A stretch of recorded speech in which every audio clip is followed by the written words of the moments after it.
Friends, हूँ छू निमिषा सोनी। स्वागत है तमारी मारी यूट्यूब चैनल पर। आज हूँ बनावा जई रही छू चटाकेदार रगड़ो। आ रगड़ा हूँ अलग अलग बे प्रकारनी चटनी साथे बनावीश। चटाकेदार रगड़ो बनावा माटे मैं लीला वटाणा 2 वाटकी जेटला लई लीधा छे। बपोरे मैं 5 થી 6 કલાક पहला पलाળી नाख्या था। તેથી જો 40% જેવા તો કૂક થઈ ગયેલા છે। એના પ્રમાણમાં मैं अंदर 3 બટેકા જેવા આ રીતે છાલ કાઢીને લઈ લીધેલા છે। તેને મેં 2 પાણીમાં ધોઈ પણ નાખેલા છે। હવે આપણે તેને બાફવા મૂકીશું। કુકર લીધું છે, કુકરની અંદર વટાણા ટ્રાન્સફર કરી લઈએ। બટેકાને મેં 2 વખત પાણીમાં ધોઈ નાખેલા હતા, કારણ કે તેના અંદર સ્ટાર્ચનું પ્રમાણ ખૂબ વધારે હોય છે। 1 ગ્લાસ જેટલું પાણી એડ કરીશું। તેના અંદર થોડી હળદર એડ કરી દઈશું। મીઠું પણ એડ કરીશું। આ કુકરને આપણે 5 થી 6 વિસલ વાગે ત્યાં સુધી તેને ચડવા દઈશું। હવે કુકર મૂક્યું છે ત્યાં સુધી હું આંબલીની ખાટી ચટણી બનાવી દઈએ। આંબલીની ખાટી મીઠી ચટણી બનાવવા માટે મેં થોડી આંબલી લીધી છે, તેને આપણે પાણી સાથે ઉકાળીશું અને થોડો એના પ્રમાણસરનો ગોળ, થોડું પાણી એડ કરી લઈએ। આપણે 1.5 ગ્લાસ જેટલું પાણી એડ કરું છું હું। થોડું પાણી ઉકળે પછી આપણે એના અંદર ગોળ એડ કરીશું। સરસ એવો ઉભરો આવી ગયો છે। હવે આપણે એના અંદર ગોળ એડ કરી દઈએ। બસ આ બધું સરસ મિશ્રણ સરસ ઉકળી જાય ત્યાં સુધી આપણે ખાટી ચટણી તો બને જ છે। હવે કોથમીર મરચાની બીજી ચટણી બનાવી દઈએ। કોથમીર મરચાની તીખી ચટણી બનાવવા માટે થોડી કોથમીર લઈ લઈએ। મેં તેને ધોઈને સુધારીને તૈયાર કરી નાખી હતી। એના પાન થોડા એડ કરી દઈએ, કટ કરી દઉં છું થોડા। લાલ મરચાં મેં 3 નંગ લીધા હતા। લાલ મરચું અને લીલું મરચું લીધું છે મેં। લાલ મરચું મેં 1 ચમચી જેવું એડ કરું છું। બસ તીખાશ હશે તે પ્રમાણે આપણે લીલા મરચું તો આપણે એડ કરેલા જ છે। ધાણા જીરું પાવડર, સ્વાદ અનુસાર મીઠું। મીઠાનું પ્રમાણ થોડું ધ્યાન રાખવું, કારણ કે આપણે રગડો બાફવા મૂક્યો તો તેના અંદર બી મીઠું નાખીશું।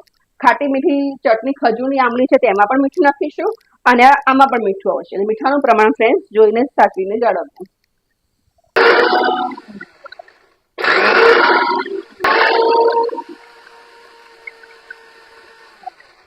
મિક્સર જાર ઓપન કરી લઈએ। એની કન્સિસ્ટન્સી જો બતાવું તમને હું, થિકનેસ એની ઓકે છે। જો તમે આને થોડી પતલી કરવા માંગતા હો તો પાણી અંદર ઠંડુ પાણી એડ કરી દેજો ફ્રેન્ડ, એટલે ખૂબ સરસ થઈ જશે। આપણી ચટણી ઓકે છે। ખાટી મીઠી ચટણીમાં આપણી આંબલી ઓગળી ગઈ છે, ગોળ પણ ઓગળી ગયો છે। હવે આપણે તેના અંદર મસાલો કરીએ। મસાલો કરવા માટે હું એના અંદર મીઠું એડ કરું છું, ધાણા જીરા પાવડર એડ કરું છું, લાલ મરચું એડ કરું છું અને 1 ચમચી જેવી ખાંડ એડ કરું છું। હવે આ બધું સરસ ફરીથી આપણે તેને ઉકળવા દઈશું।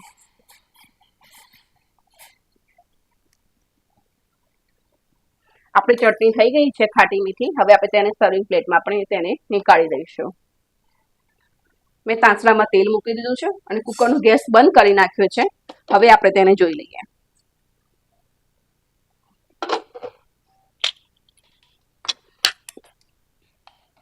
એકદમ સરસ એવું કુક થઈ ગયું છે। અહીંયા પણ ગેસની ફ્લેમ હું ફાસ્ટ કરી દઈશ થોડી। આમાં વધારાનું રહેલું પાણી થોડું આપણે નીકાળવું હોય તમે નીકાળી શકો છો, નહીં તો કંઈ વાંધો નહીં। સૌથી પહેલા થોડું જીરું એડ કરીએ, 1 પિંચ હિંગ, લીલા મરચાંની પેસ્ટ,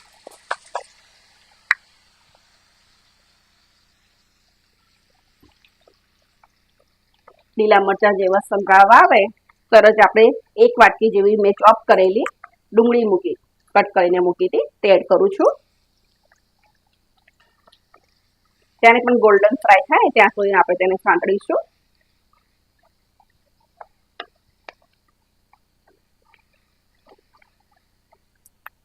અડધું ચોપ કરેલું ટામેટું એડ કરું છું। ટામેટું ફક્ત નરમ થાય ત્યાં સુધી જ આપણે તેને કૂક કરવાનું છે। અંદર મસાલા એડ કરી દઈએ, હળદર પાવડર,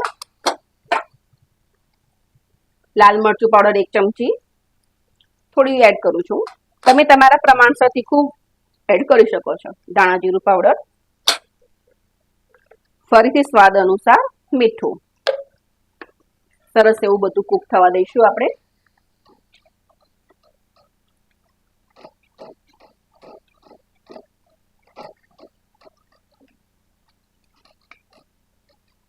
અત્યારે જ રગડો એડ કરી દઈએ.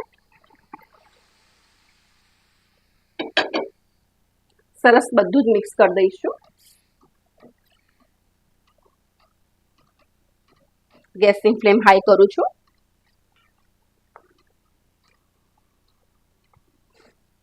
સરસ કેવો સરસ કલર દેખાય છે.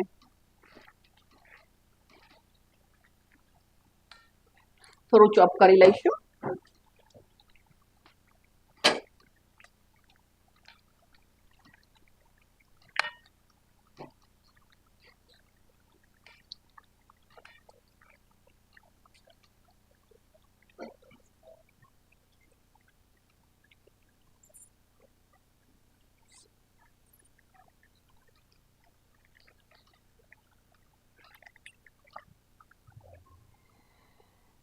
લાસ્ટમાં થોડું ગરમ મસાલો એડ કરવો. બહુ એવો કૂક નહીં થવા દેવાનો, બસ થોડો મિક્સ થઈ જાય ત્યાં સુધી પરફેક્ટ છે. ફ્રેન્ડ્સ, મારી ચેનલને લાઈક, શેર અને સબસ્ક્રાઇબ ચોક્કસ કરજો. અને મેં કેવી વાનગી બનાવી છે તે મારા કોમેન્ટ્સમાં જરૂર તમે મોકલજો. આપણો રગડો તૈયાર છે, ચટાકેદાર લારી જેવો સરસ. હવે આપણે તેને સર્વિંગ પ્લેટમાં કાઢી લઈશું. ગાર્નિશ માટે સરસ ડુંગળી એડ કરું છું, થોડાક ટામેટા, આપણે ચટણી બનાવી હતી તે પણ,